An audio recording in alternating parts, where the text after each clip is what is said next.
Why did we get a hate thread on Fnatic subreddit? Let's talk about it. Well, we got a hate thread on Fnatic subreddit because we asked Team Liquid APA on the Sackdown about Fnatic. We asked APA about Fnatic, and we're like, yo, you played against them at like 2 international events. Do you have any like thoughts on this team? Like, what, like, where do you think they're weak? Where do you think they're strong? Whatever. The information he gave is he said that they played, like, Fnatic played much better in scrims into TL than they did on stage, and that Humanoid and Noah are just like massive chokers, and that these guys just feel like they play way different, way less aggressive when they're playing on stage, right? And then Yamato said, if Humanoid doesn't have faith in winning the game, he will silently int, which is somebody who coached him, right? That's what he'll say. And then we get this comment. Dom really likes to mention Fnatic every chance he gets, but I can't deny APA thoughts. 2 international BO3 versus Fnatic, both were abysmal by Fnatic. It's like, wait, so what topic should I ask APA? Okay, like, let's say you're making a podcast with APA and you're asking him about international events, right? Why would you not bring up Fnatic to this guy? Like, this guy has not played that much competitive league. Also, Fnatic is the one team that he's beat internationally, right? If you look at the other teams he played against T1 twice, lost. He played against TES once, lost.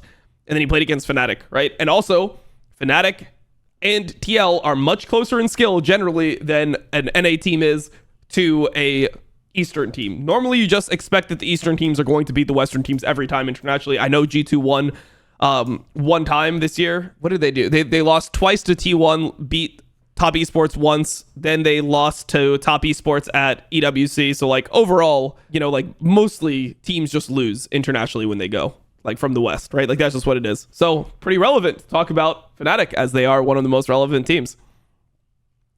Not sure about Humanoid Choker, but okay. Well, it's easy views and interaction.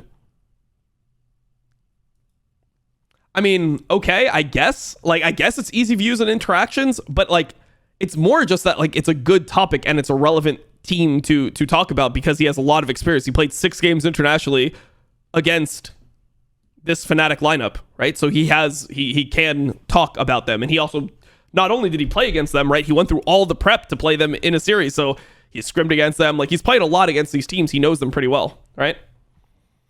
Only thing they have left because nobody else gives a fuck about them. That's what he said.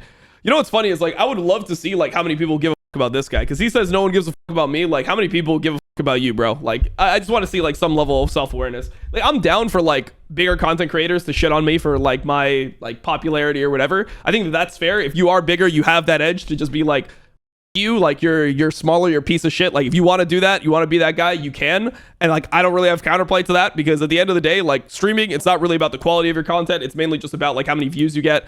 The biggest streamers like on the entire platform are generally just doing like trash like IRL style content, you know, like that is like they do like dating shows where it's like guys like rocking up and being like, oh, like oh, you know, like I jacked off to you before this, and everyone's like, what the fuck, that's kind of weird, bro, and it has like 25,000 views. Like, this is the content that people like. But like, I'm down for that. It's just weird when somebody calls you irrelevant that is less relevant than you. I think that's like just a very weird dynamic, because it's like, who are you to talk about relevancy?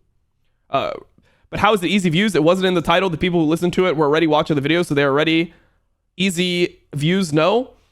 The only reason it would be easy views is due to hate threads like this one. That funnels views to the video instead of ignoring it. Yeah, I don't understand how like I like clickbaited Fnatic, or like what was wrong, because we also asked about other relevant teams. What I don't understand is like I asked him about Fnatic, and this was his take, right? Like, I'm not going to control what the fucking guest says. I'm like, okay, you had this experience playing against Fnatic. What do you think about them? And his main point, the thing that he wanted to talk about that he thought was the most interesting, was the fact that when he played against Fnatic in scrims, they seemed way better than when they played on stage. And because of that, he thinks that they have some choking issues, right? Which I think is not a crazy take, bro. Like, that could make complete sense. I also asked him about the other team that he played against internationally, in scrims at least, Western team, which is G2, because they went to both EWC and they went to MSI, and he scrimmed against them a lot. And he's like, oh, I learned a lot from Caps. He was doing all this. Like, when I first started playing against him, he was getting huge like leads on me. I was able to adapt to playing his style of game. on side lane. It made me a better player. I also like did a lot of 1v1s with Caps, and yeah, I just think he's like a great player. But I didn't see G2 fans getting mad at me because I asked them about G2. Like, for some reason, I bring up G2 in every single episode the same way I bring up Fnatic when I'm talking to people that are competing against G2 frequently, because they are just one of the most relevant teams. They are one of the most important teams to talk about. But for some reason, G2 fans never get mad at me for talking about G2 on podcasts. But Fnatic fans always get mad at me. Like, they're always like, dude, stop bringing them up. It's like, okay, I guess I'll just not talk about things that are relevant. He's had Niski of, okay, this is actually facts. Respect, Skinwalker fan account. He's had Niski upset as guests and has an ex-Fnatic coach as a co-host in a Western-focused league show. It shouldn't be surprising, Imo. The conversation around it doesn't feel that forced. That's, like, is that not just what it is? Humanoid is not a choker, bro. Humanoid is not a choker, bro is just yapping. Noah, though, I can't defend him. Humanoid just played so badly versus TL both times, but that's not fucking choking, bro. He won finals and won games versus way better teams. This guy thinks he's faker or what? And I can't wait for the episode that they don't mention Fnatic like 17 times. We mentioned it like one time, right?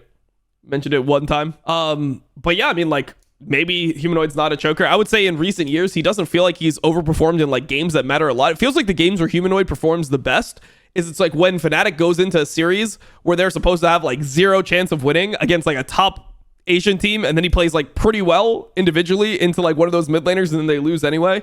That's kind of what I remember from like Humanoid recently. I don't remember any like big like clutch performances in games that mattered, like any of the like G2 versus Fnatic series where I thought he played really well or like heavily outperformed Caps. Like there's some, I just don't remember them off the top of my head. It feels like most of the time he's kind of just like, he's just there in those big games at LEC because he's played a lot against Caps in matches that really matter, and it hasn't felt like he's really like put him away in a lot of these games.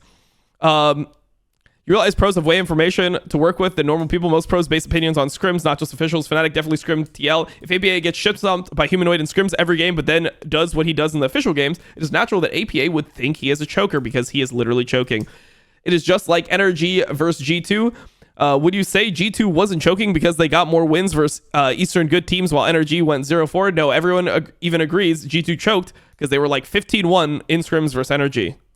Based comment, 1 upvotes. It's like the more sense you make on Reddit, the less upvotes you get. G2 choked because they beat 2 Asian teams in that Worlds and were heavily favorites, and I mean heavy. Fnatic losing to TL isn't a fucking choke at all, and a player underperforming isn't a fucking choke too, especially if we've seen this player dominate in bigger games. That's actually so false.